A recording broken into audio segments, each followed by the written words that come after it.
โอ้ของแท้นี่ของแท้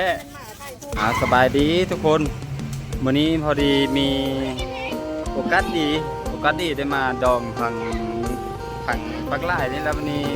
จะได้มาถ่ายตลาดแคมทางบ้านแสงลายเมืองปักไล่อันนี้ให้ได้เบิ่งได้ติดตามได้ชมกันเด้ออันนี้วิวเป็นแบบได้ติดตามกันมีอย่างแดแล้วเดี๋ยวสัมภาษณ์ถ่ายไปเบิ่งเด้อนี่ก็เริ่มแต่ทีเลยยักว่ามีกับทุกอย่างคนนี้นี่เป็นผักบ้าผักบงมาอย่างก็มีครบหมดไปเด้ออันนี้ตลาดแคมทางบ้านแสงลายเด้อเอียนสูงยังเอียนห้อยแต่งมากไหมมีครบนี่ถูกนี่อันนี้เป็นมะเขือมะพริกมะเผ็ดสักคันครบเลยไปเบิ่งยาวๆกันไปเลยอันนี้เป็นบรรยากาศตอนแรงๆเด้อตอนแรงตอนเย็นตะเวนเริ่มรับผูไปแล้วไว้ส่วนใหญ่จะมีแต่ฟังเดียวนี้อันนี้ปลาน้ำของนะเด้อของพอดีไซส์นี้มันไซส์เห็ดส้มตอนนี้พอดีคักอันนี้นะ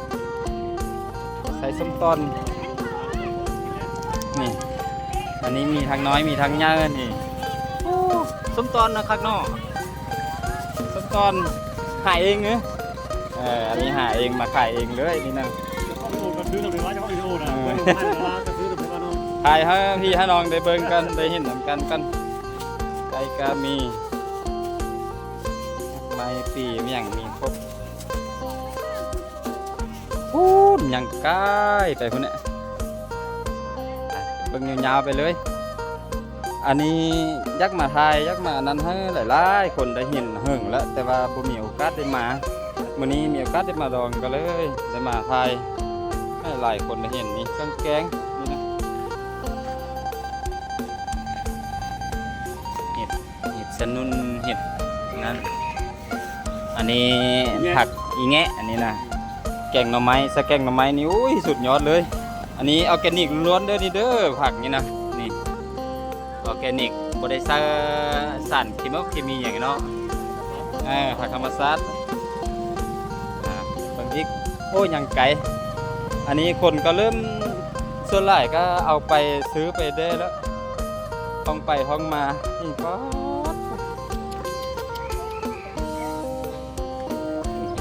เครื่องแกงเด้อแกงหน่อไม้สุดยอดเลยอันนั้นก็ผักมีหลายสิ่งหลายอย่างเลยครบสุดจบทีเดียวนี้เลยเรื่องของอยู่ของกินเรื่องผักเรื่องเนื้อหลายอย่างมาแถวนี้ก็คือจบอยู่นี่เลยนี่นะนี่อยากได้อย่างมีครบ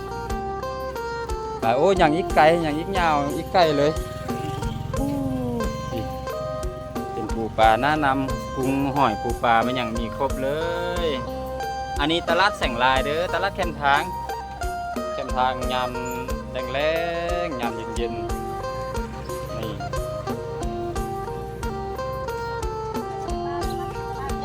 ขายแรงกว่านี้น่าจะฟุดฟื้นกว่านี้พี่นี่ปลาฮอกปลาแห้งปลาหวานมีอย่างมีครบพันคาล็อกทะเลก็มีหมึก หมึกมีอย่างก็มีนี่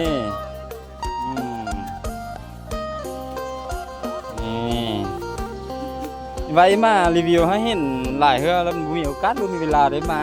วันนี้มาดอกมอนี่ก็เลยได้ไทยผู้ใดไกลมาจะแถวแสงลายเมืองปักไล่แล้วตอนแรงๆแล้วมาแวะซื้อได้เด้อมีครบสุดเลยกะว่าเนี่ยโอ้ว้าวเฮงมั้ยนี่เอสซีเอายังน่าอายกองอยู่นี่มักแข็งมักเขือมักตองมันอย่างสุด เลย มาแวะซื้อมาแวะเลือกแวะนั้นได้เด้อทุกคนตอนแรงๆนี่คุณ410,000นี่เนอะนี่กินซ้ำได้พี่น้องกันเนื้อย่างก็ที่410,000ได้ไปได้มาอุดหนุนเด้อตลาดแสงลายตลาดแคมทางอย่างนี้นะ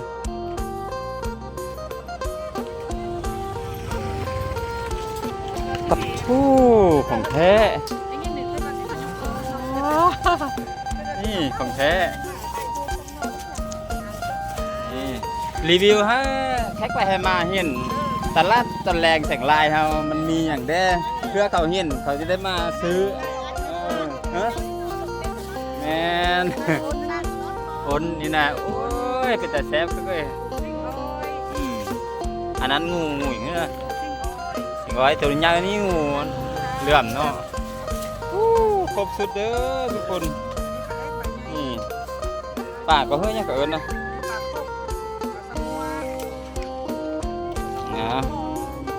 กุ้งหอยปูปลาหักทุกสิ่งทุกอย่างมีครบจบอยู่นี่เด้อผักไส้ล้าวนี่นะคนว่านะนี่มาเลาะซื้อได้อยู่เด้ออยู่ตลาดแคมทางแสงลายงามครับเอานี่อันนี้สแกงนอกก็แจ๋วเลยนี่นะรีวิวฮะเลยเด้อนี่เด้อฮะแขกบ้านแขกเมืองเขาได้เห็นแต่แรงบางทีเขาไกลที่ไกลทางเขามาแว่แสงลายนี่มีครบเลยมีครบเลยก็ได้ไปกินดองเยอะอย่างได้เป็นเน่าก่อนแหละ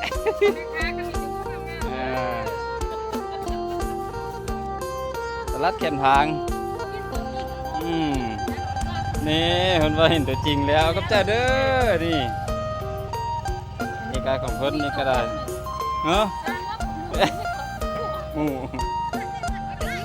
วัดที่3นำวัดที่3เจอ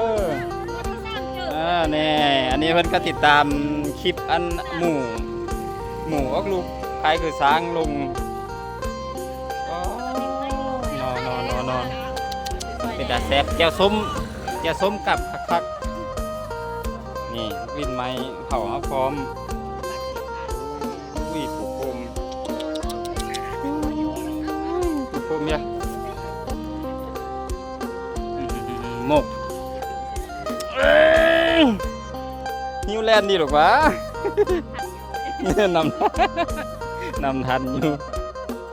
ไปเบิ้งนี่ก็นอนี่ก็ได้เด้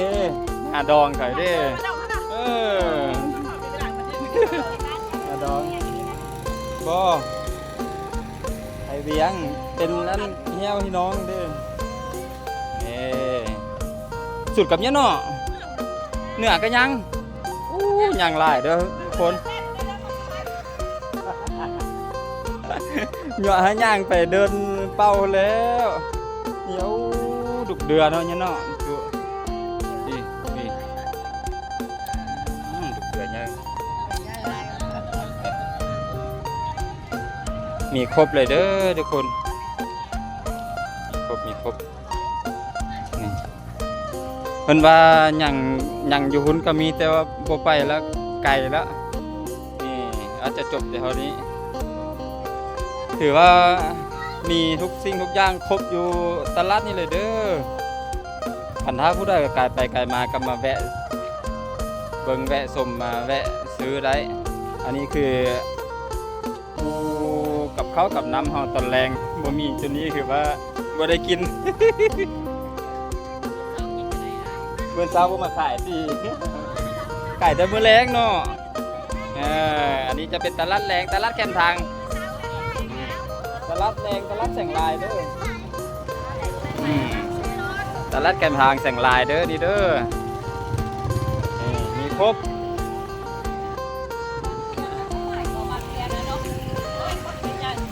บ่สบายคือขี้สิงช้าหรอกเดี๋ยวนี้บ่ฮึกนี่ก็ FC นี่ก็ได้นี่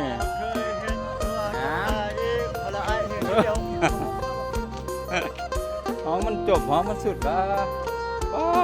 บักนัดเหลืองหุ้ยเต็มเข้าไปท าไปเบิ่งมึงนั่นโอ้ยหอมเสียดังเลยนี่เออฮะ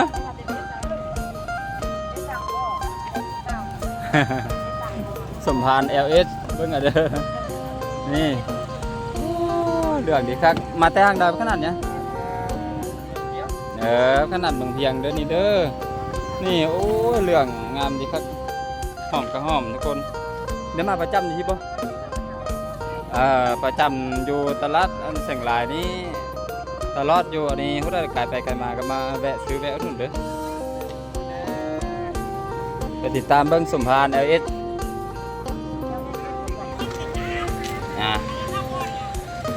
ส่วนหลายจะมีแต่ทางนั้นเลยทางนี้เพิ่นบ่ขายจะเป็นแถวเดียวจบกับตัวนั้น เพราะว่าเพิ่นบอกเขาไปต่ออยู่แต่มันไกลแล้วก็ไปหรอกพอแล้วมื้อนี้ถือว่าโอกาสดีมื้องานนำดีได้มาพายให้แต่ละคนได้เห็นอันนี้ตลาดแสงลายเส้นทางเรียบแคมของเด้อเรียบแคมของแสงลายทุกสิ่งทุกอย่างเพราะว่าเครื่องปลาโอ้จ้าเครื่องปลาของโดงเป็นหน่อไม้นางห่างเป็นผักเป็นเนื้อทุกสิ่งทุกอย่างมาที่ถือว่าจบเลยเรียบร้อยเลย